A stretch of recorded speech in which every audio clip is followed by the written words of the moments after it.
Вы смотрите «Актуальное интервью», в студии Петр Васильев. Здравствуйте. 14 июня – Всемирный день донора. А памятный день установили в мае 2005 года Всемирная ассамблея здравоохранения в честь дня рождения Карла Ландштейнера, австрийского врача-иммунолога, лауреата Нобелевской премии, открывшего группы крови у человека. Гость нашей студии сегодня Евгений Обутов, заместитель главного врача станции переливания крови Республики. Евгений Алексеевич, здравствуйте. Здравствуйте. Предлагаю немножко углубиться в историю, как у нас в республике появилась станция переливания крови, когда и какая у нее история. Республика еще в 1937 году хирург Семенов начал первое переливание по экстренным показаниям. В то время доноров он набрал добровольцев. И уже в военный период, когда уже всесоюзная пропаганда донорства был в высоком уровне, то в республике на базе городской открылся первый кабинет переливания крови. И, соответственно, в 1962 году у нас открылся станция переливания крови. В то время еще полностью донорское движение только-только начал, и, соответственно, работа начиналась уже семимильными шагами. Это вот то современное, нынешнее здание на Петра Алексеева? Да. А как сегодня организована работа станции, из каких этапов состоит ваша работа? На сегодняшний день станция переливания крови – это высокотехнологичный организационно-методический учебно-производственный корпус. Это один из флагманов в нашей республике. И у нас самым первым задачей – это обеспечение донорской крови наших больниц. И приоритет – это качественные, безопасные компоненты крови. Безусловно, еще и создание запаса крови. Вот как он сегодня создается, давайте подробнее об этом поговорим. На сегодняшний день в республике более 50 медицинских учреждений занимаются трансфузией, то есть переливанием крови. И, соответственно, чтобы обеспечить полностью эти медицинские учреждения, станция переливания заготавливает и хранит эти донорские кровь и компоненты. И на сегодняшний день это обеспечение и хранение донорской крови всех больниц. Вот мне было всегда интересно, как происходит перевозка крови, допустим, от станции переливания до медицинских учреждений. Соответственно, каждое медицинское учреждение, когда нуждается какой-нибудь реципиент, то есть больной донорской крови, они заказывают заявкой ту или какой-нибудь там компонент крови. Соответственно, по этой заявке мы обеспечиваем полностью кровь. Там вот в специальных машинах? В специальных машинах, в специальных контейнерах, и в специальном температурном режиме. А если, допустим, необходимо в другие крупные города, допустим, в Алдан или в Ленск?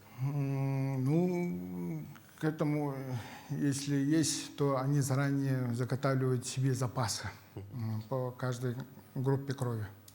Я предлагаю все-таки остановиться еще на самих донорах. Сегодня Всемирный день донора, повторюсь. Как у нас сегодня организована система донорства? И сколько в целом доноров в республике? На сегодняшний день доноры, каждый, который приходит и хочет стать донором, он попадает, во-первых, это федеральный регистр доноров. Соответственно, мы полностью донора обследуем. Если он всем параметрам подходит для донорства, то мы, соответственно, отправляем его на заготовку. То есть от человека мы берем первый раз 450 мл крови, и эта кровь уже происходит целые несколько этапов обследований. То есть на инфекционные болезни, на какие-то еще параметры, которые должны подойти. И, соответственно, если кровь все происходит, он ложится на карантин. В этот период, этот карантинное времени, донор должен через 4 месяца еще раз подойти.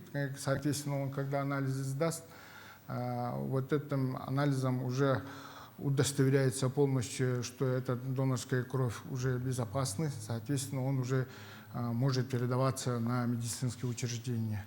И донор будет у нас, если он второй, третий раз подойдет, то он уже будет постоянным нашим донором. А как понять, вот, что человеку не противопоказано донорство? По каким критериям донор может не подойти? Ну, во-первых, самое главное, человек, который хочет стать донором, он сам должен знать, что он здоровый, он не принес никакие-то инфекционные заболевания, ну и в данное время как бы не болеет. Если есть какие-то сомнения и есть еще другие критерии, где уже непосредственно врач-трансфузиолог сами выявляют, ну и через лабораторную помощь. Ну, допустим, среди них анемия. Или... Да, среди них может быть анемия или какие-то еще заболевания. Ну и, соответственно, их могут полностью отстранить или дать рекомендации, чтобы на дальнейшее лечение и тому подобное. А по весу могут быть ограничения? По массе тела?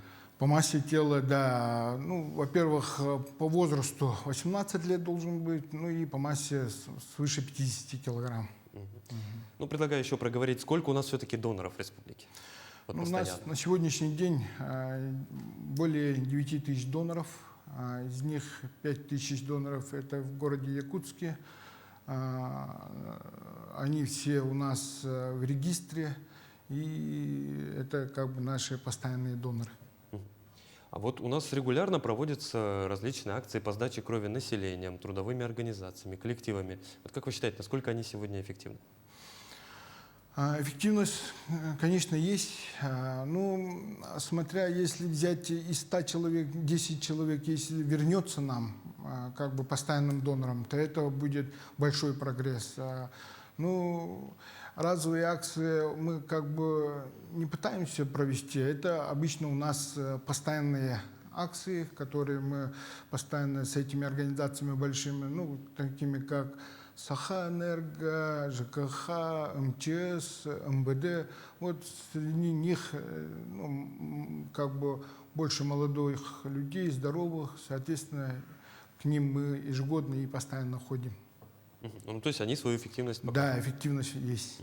Евгений Алексеевич, а сама кровь, вот, когда ее, так скажем, собирают у донора, какие этапы она дальше проходит, прежде чем дойти до пациента, которому она нужна? Ну вот, как говорится в народе, от иголки до иголки, если взять у донора период заготовки, взяли кровь, его, если мы берем и разделяем на красную и на плазму, то, соответственно, он проходит несколько этапов на обследование на инфекционные заболевания. Если он все это проходит, то кровь хранится в течение 40 дней, а плазма хранится еще 4 дня. 4 года, но через 4 месяца должен донор прийти и заново сдать анализ.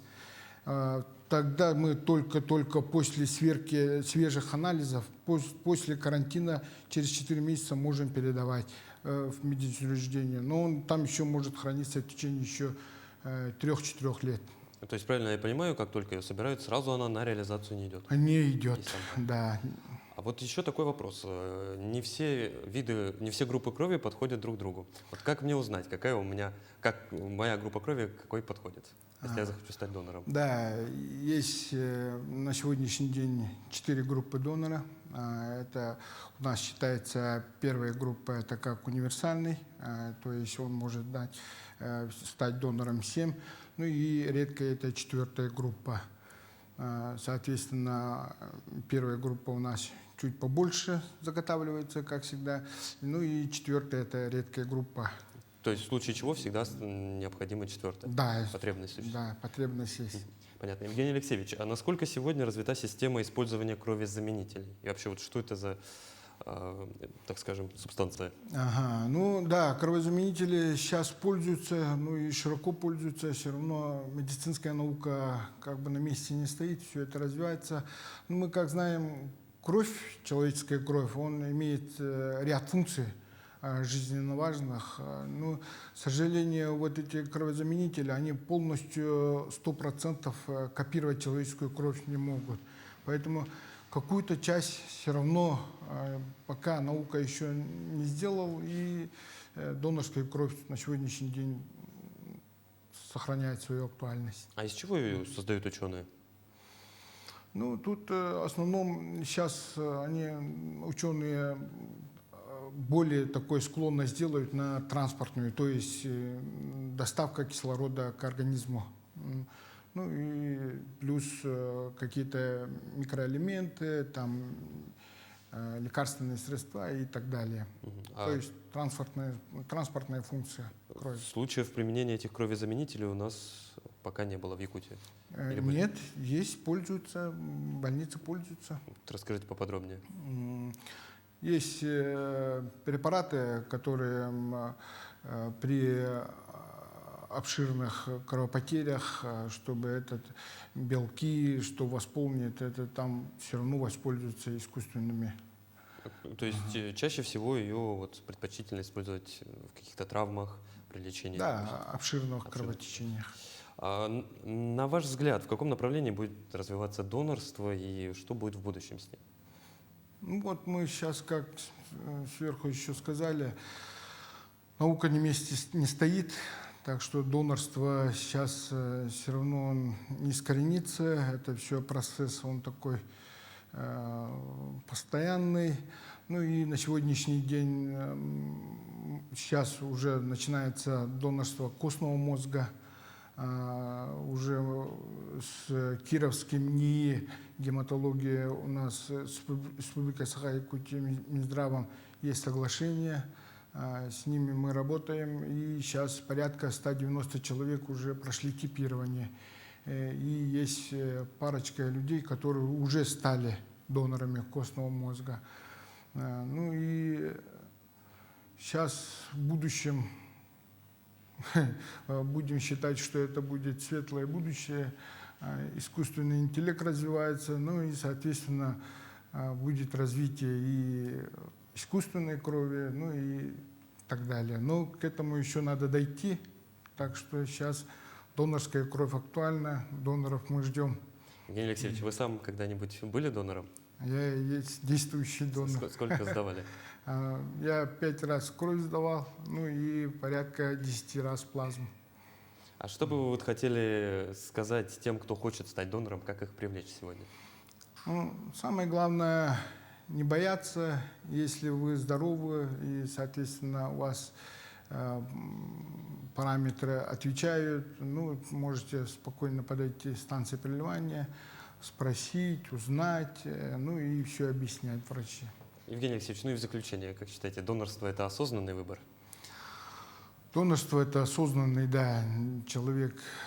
Доноры как бы со стороны это невидные, можно сказать, но если они отдают частичку, то они уже уверены, что кому-то они спасли жизнь, и, соответственно, от этого человеку Становится легче. становится легче, да. Евгений Алексеевич, спасибо, что пришли к нам в студию и ответили на наши вопросы. Спасибо. Ну а я напомню, вы смотрели программу «Актуальное интервью». До новых встреч!